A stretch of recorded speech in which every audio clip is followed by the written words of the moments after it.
Alors les amis, aujourd'hui c'est une histoire vraiment pire que celle de ma soeur qui a failli être rapatriée. Bref, peut-être c'est même encore mieux, mais bon. Le jeune homme se retrouve au Canada et il n'a pas d'école où fréquenter. Il ne sait pas quoi faire, il ne sait pas où aller. Je te raconte donc son histoire juste après le générique.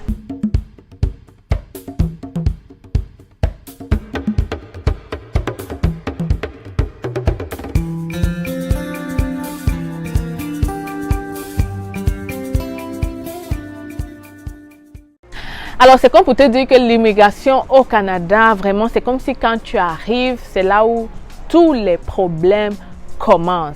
Ce jeune homme, en ce moment, est en train de réfléchir. Il ne sait pas où mettre de la tête parce qu'évidemment, son histoire est très critique. Quand c'est bien, il faut apprécier et quand c'est mal, il faut le dire. Donc, je vais te parler de ce collège-là parce que vraiment, je suis... Comment dire ça? Bref, je te raconte. Pour continuer, je me dois de me présenter. Alors, je suis Stell Difac, arrivée au Canada depuis déjà 8 ans. Je suis venue comme étudiante et aujourd'hui, je suis résidente permanente. J'ai décidé de créer la chaîne C'est Facile pour t'aider toi aussi à réaliser ton rêve canadien. À travers mes vidéos, plusieurs personnes sont déjà en train d'arriver au Canada. Dernièrement, il y a une personne dans le commentaire qui m'a dit: Stell, merci beaucoup pour ta vidéo Arima. Grâce à toi, j'ai soumis ma déclaration d'intérêt et aujourd'hui, j'ai été choisie. Je me prépare à faire ma demande d'immigration pour la résidence permanente du Québec. Bravo à toi, mon futur Canadien. Donc, voilà des histoires, voilà des vidéos comme ça que je présente à chaque jour.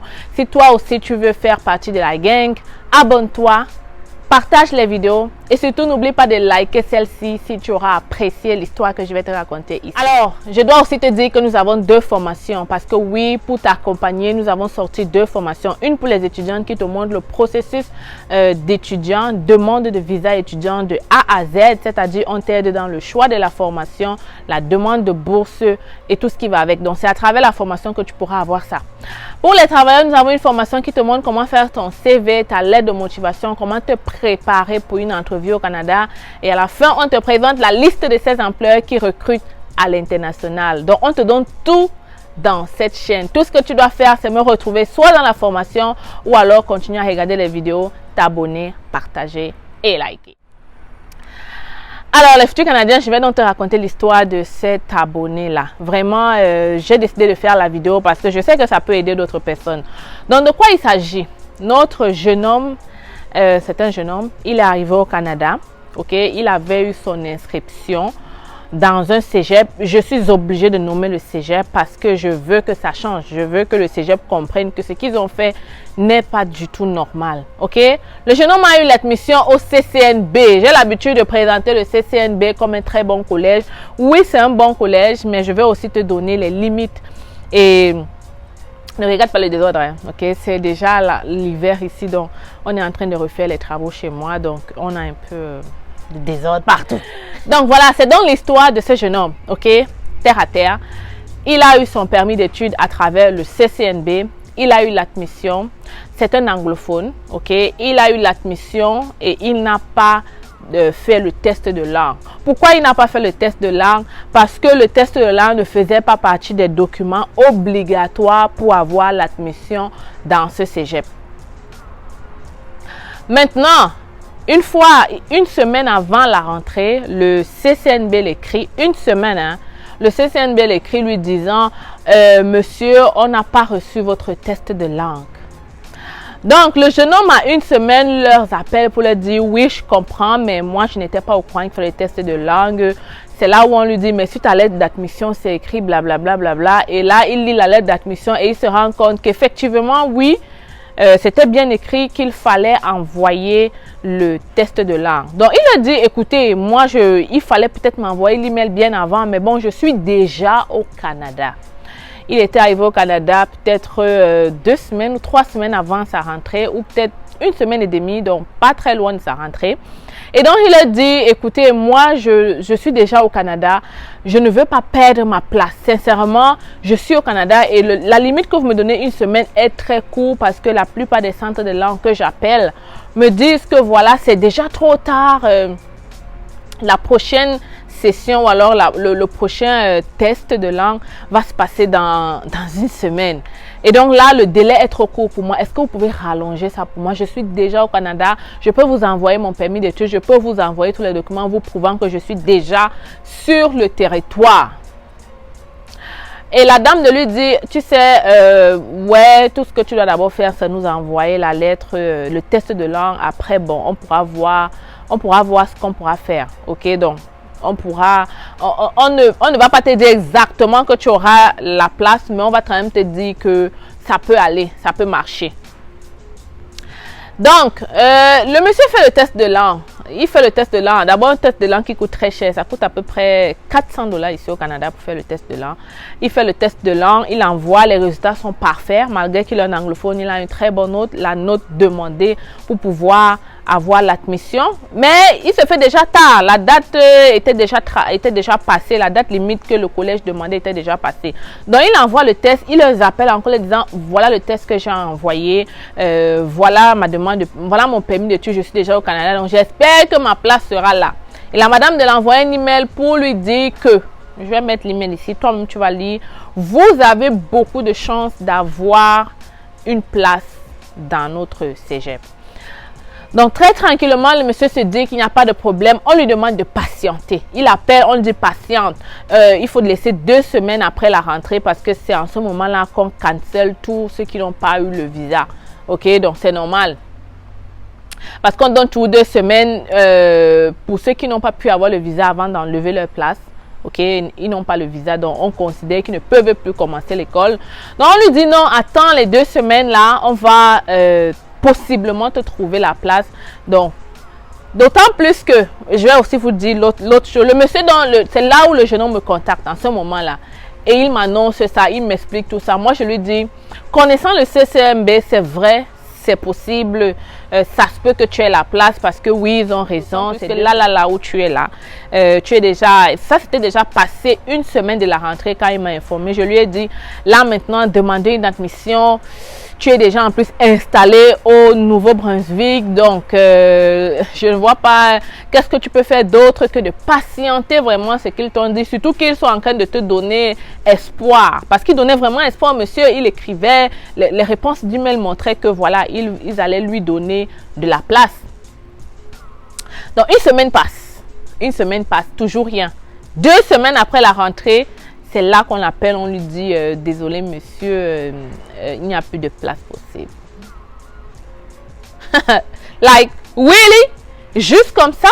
Il est déjà là, ok? Il est devant toi, il est dans ton cégep. On lui dit désolé monsieur, il n'y a plus de place malgré... il n'y a plus eu de place. Donc je suppose qu'ils ont comblé tous leurs gens. Ils ont comblé tous les effectifs. Donc il n'y a plus de place dans leur programme. Il a dit ok. Est-ce qu'il y aura de la place dans d'autres programmes? Je veux juste un programme dans la santé pour commencer l'école. On lui dit désolé, mais dans le cégep, là, dans le campus, il n'y a plus de place du tout, du tout. Le jeune homme m'appelle, je lui dis mais c'est pas possible. C'est pas possible. Pourquoi est-ce que c'est pas possible? Moi, je vais parler là maintenant, ok? La première raison pourquoi je ne suis pas d'accord avec ce processus, c'est que il est préférable, cher collège CCMB, d'obliger le test de langue pour tous ceux qui sont anglophones au début, c'est-à-dire pour avoir l'admission.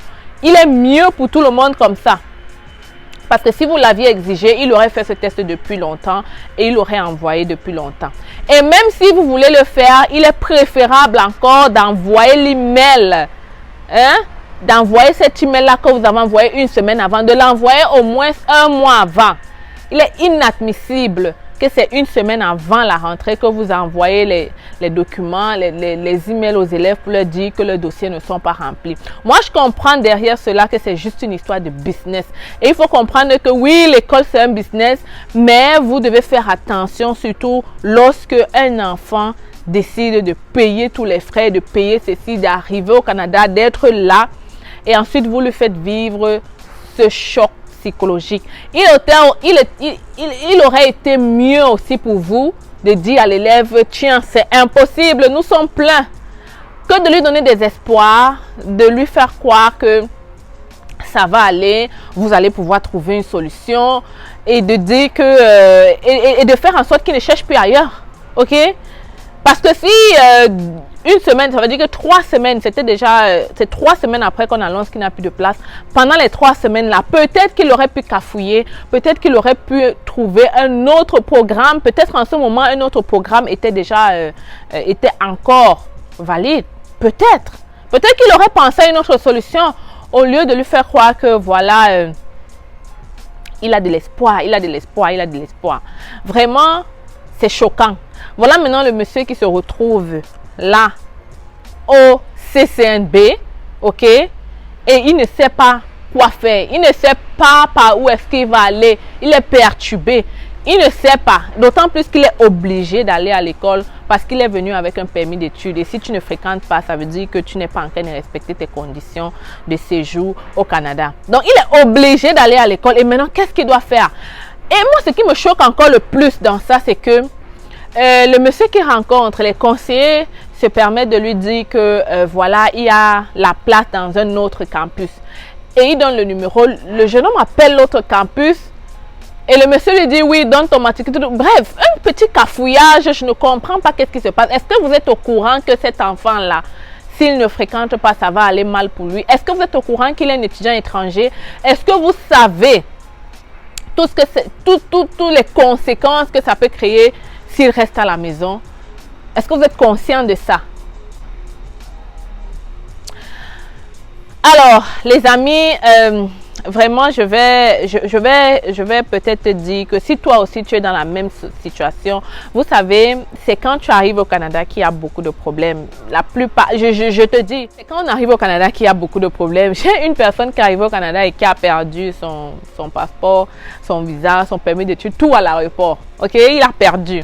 Il est reparti à l'aéroport. On n'a pas retrouvé. C'est un inconnu qui avait ramassé, qui a finalement l'appelé, qui l'a appelé. J'ai une autre personne qui est arrivée, il a perdu ses bagages. Et dans ces bagages-là, il avait tous ses documents originaux. Donc voilà pourquoi je vais te dire, si tu as les documents originaux, tu ne les mets jamais dans la soute, ça va avec toi dans l'avion. Erreur à ne jamais commettre. Parce que si tu n'as pas les originaux, tu ne pourras pas t'inscrire dans une école ici au Canada. Et tu vas rester, c'est foutu pour toi.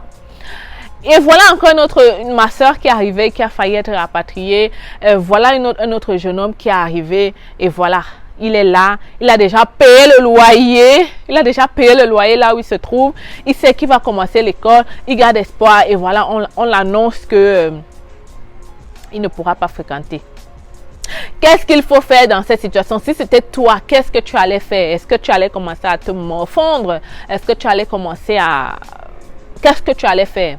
Parce que des situations, il y en a. Et il y en a pire. Donc, quand quelque chose t'arrive, ne pense pas que, voilà, c'est la fin du monde.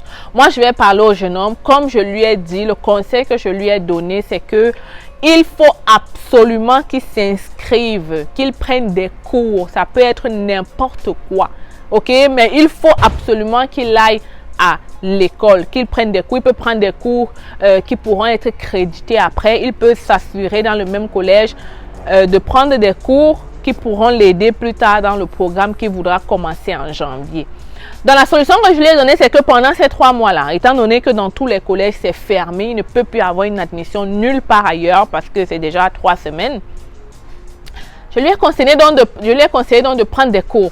Il prendra des cours et ensuite il demandera une autre admission, peut-être dans le même collège ou ailleurs, pour la rentrée de l'hiver. Ok, donc il commencera normalement l'école en hiver, mais entre-temps, il prend des cours. Pourquoi je te dis ça? Parce que c'est la même chose qui m'est arrivée. Je suis arrivée au Canada 2 semaines après l'école et le collège m'a annoncé qu'effectivement aussi, je ne pouvais plus commencer l'école. Comme pour te dire qu'il y a des problèmes, mais il ne faut pas se décourager parce que c'est ça l'immigration. Justement, quand les problèmes arrivent, tu frontes, tu trouves d'autres solutions. Ok? Alors, le conseil que je lui ai donné, donc comme je t'ai dit, moi aussi ça m'est arrivé. Et qu'est-ce que j'avais fait? J'avais pris des cours d'anglais pendant peut-être 1 mois. Ok, 1 mois et demi, peut-être 1 mois et demi, 2 mois. Bref, jusqu'à ce que ma rentrée ne commence en janvier. Donc j'avais pris des cours d'anglais et j'ai commencé maintenant mon cours de comptabilité en janvier, c'est-à-dire en hiver. Donc, si tu es dans la même situation que ce jeune homme, je te conseille de faire pareil. Ne jamais rester sans aller à l'école si tu es venu avec un permis d'études. Parce qu'après, tu n'auras rien à dire à l'immigration. On va te refouler. Peut-être quand tu vas demander ta résidence permanente, peut-être pas. Mais il ne faut pas entrer dans ce jeu quand il s'agit d'immigration. Il vaut mieux suivre les règles pour t'assurer de n'avoir aucun problème plus tard. Il serait vraiment dommage d'arriver au Canada, d'avoir le visa, d'arriver et plus tard on te dit désolé, tu peux pas avoir la résidence parce que tu n'arrives pas à expliquer ce creux-là.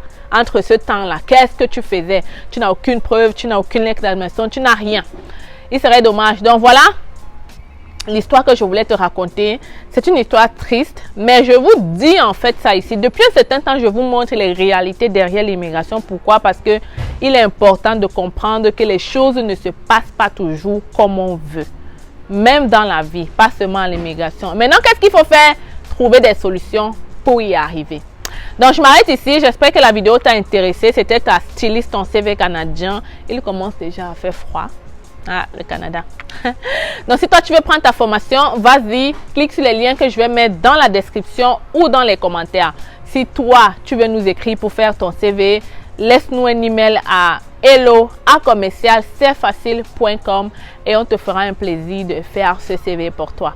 Je vais donc faire une autre vidéo là maintenant pour te présenter mon duplex et te dire comment j'ai fait pour... bref, regarde la vidéo juste après. Donc, abonne-toi.